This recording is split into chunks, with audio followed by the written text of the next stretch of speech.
दोस्तों, बरसात का मौसम शुरू हो गया है और इस समय में बहुत से लोगों का यह क्वेश्चन रहता है कि बरसात के टाइम में ऐसा कोई तरीका बताइए जिससे हम अपने पैनल से मैक्सिमम एफिशिएंसी ले सकें और वह क्या प्रिकॉशन हम लोग को रखनी चाहिए जिससे बारिश से हमारे पैनल को कोई नुकसान ना हो और हम लोग को मैक्सिमम एफिशिएंसी कंटिन्यूस मिलती रहे। बात सही भी है, आने वाले कुछ टाइम जो है उसमें बरसात कंटिन्यूस रहने वाली है। बरसात के जो सीज़न है उसमें पैनल को प्रोटेक्ट रखना और उससे मैक्सिमम एफिशिएंसी लेनी है।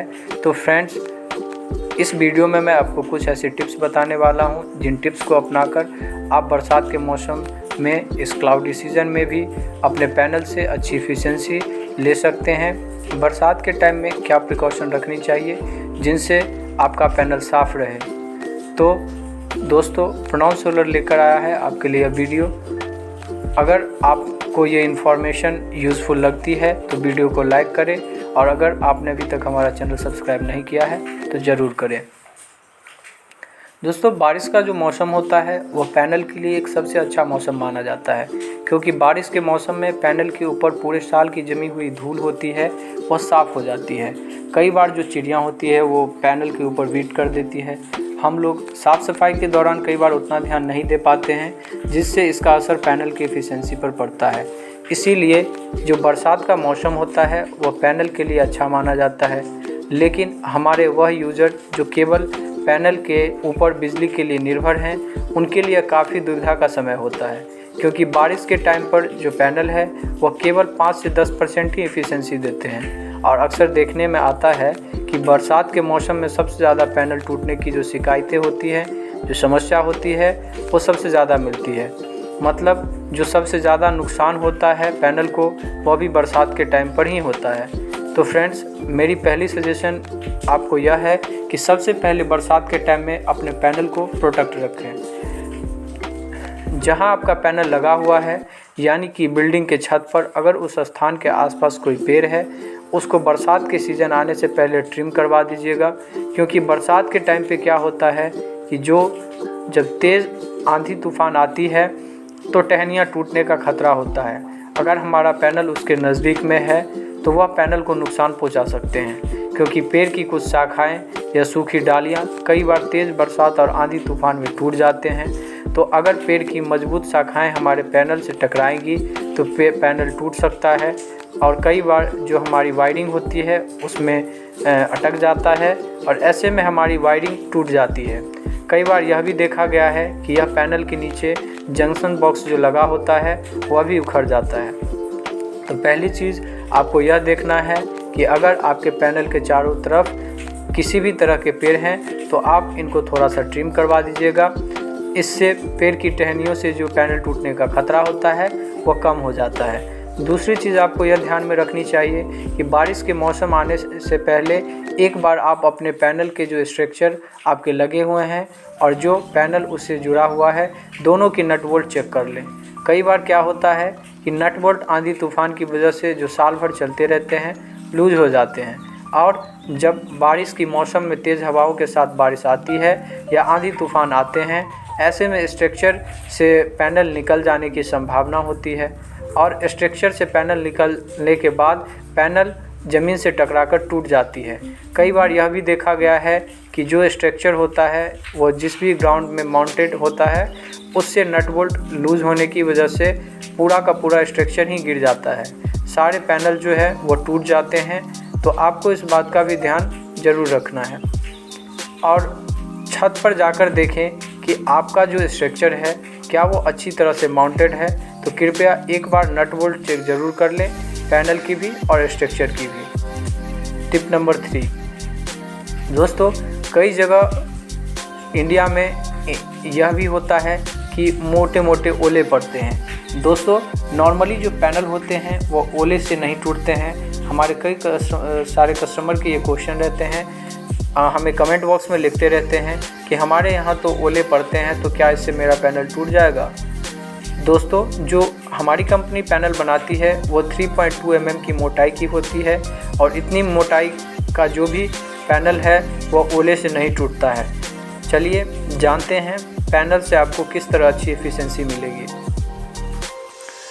जैसे कि हम लोग कई बार बरसात के सीज़न में देखते हैं कि पूरे दिन बारिश हो रही है, तो कई बार क्या होता है कि कंटिन्यूअस बारिश नहीं होती है।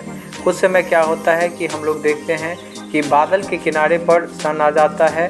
तो जब भी बादल के किनारे पर सन आएगा तो उस टाइम जो हमारा पैनल है वो maximum number of efficiency produce करेगा।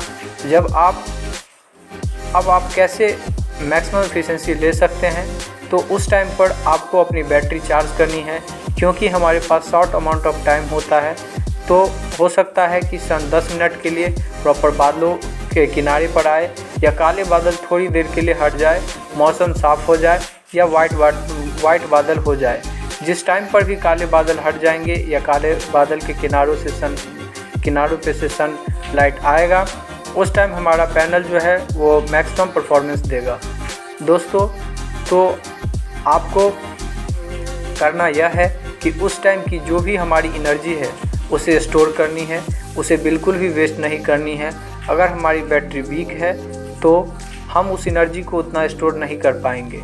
तो आप लोग को यह ध्यान में रखना है कि अगर आपकी बैटरी वीक है तो वह आपके लिए उतना एनर्जी स्टोर नहीं कर पाएंगे। Weak battery high ampere energy को स्टोर नहीं कर पाती है। जिस टाइम पर सन किनारे आया उस टाइम पर बिजली पर एनर्जी मिले, और उस टाइम पर अगर हमारी बैटरी वीक रही तो बैटरी हाई एम्पियर की करंट उस टाइम पर स्टोर नहीं कर पाएगी। तो मैं आपको यह रेकमेंड करूँगा कि अगर आपकी बैटरी वीक है तो आप इमीडिएटली अपने बैटरी को रिप्लेस करा लें। अगर आपकी बैटरी की ग्रेविटी डाउन है तो बैटरी की ग्रेविटी मेंटेन करा ले। उससे क्या होगा कि अगर थोड़े टाइम के लिए भी सनलाइट मिलेगा उस टाइम पर हम मैक्सिमम एनर्जी को अपनी बैटरी में स्टोर कर सकेंगे। बारिश के टाइम पर भी अगर पैनल अच्छे होते हैं तो वो काम करते हैं, जैसे कि बाईफेशियल टाइप के पैनल हो गए, पर एफिशिएंसी थोड़ी कम हो जाती है। मान लीजिए हमारे घर का लोड भी चल रहा है तो कुछ एनर्जी हमारे पैनल से आ रहा है और कुछ बैटरी से हमारा लोड चल जाएगा। तो इस टाइम पर आपको यह ध्यान रखना है, चूँकि अभी आने वाले 3-4 महीने में बारिश होंगी ही, तो ऐसे में बारिशों के दिनों मैक्सिमम एनर्जी को स्टोर कर ले, जिससे कि रात में या दिन के टाइम जब भी क्लाउड्स ज़्यादा हो जाएं, जब भी काले बादल हो जाएं, तब एनर्जी की कमी अगर पड़े तो वो बैटरी से लिफ्ट कर ले। दोस्तों, बारिश का जो मौसम होता है उसमें 2 तरह के बादल होते हैं। एक वाइट वाला बादल होता है, एक ब्लैक वाला बादल होता है। जो वाइट वाला बादल होता है उससे एफिशिएंसी पर उतना प्रभाव नहीं पड़ता है।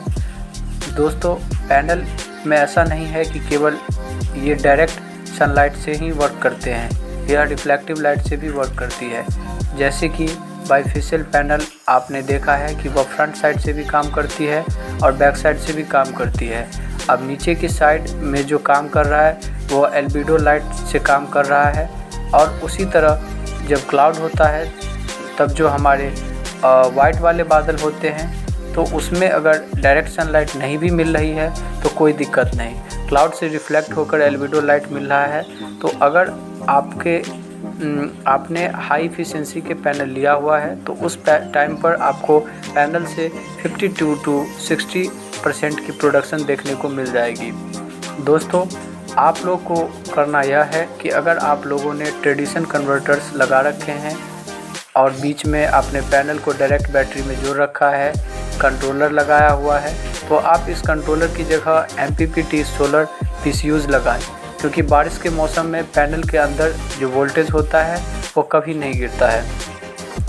अगर हमें एक कंस्टेंट करंट वोल्टेज मिल रहा है तो MPPT क्या करता है कि हाई वोल्टेज को ड्रॉप कर देता है, और जब वोल्टेज ड्रॉप होंगे तो हमारा एम्पियर बढ़ जाता है, तो उस टाइम पर हमें करंट मिल जाता है।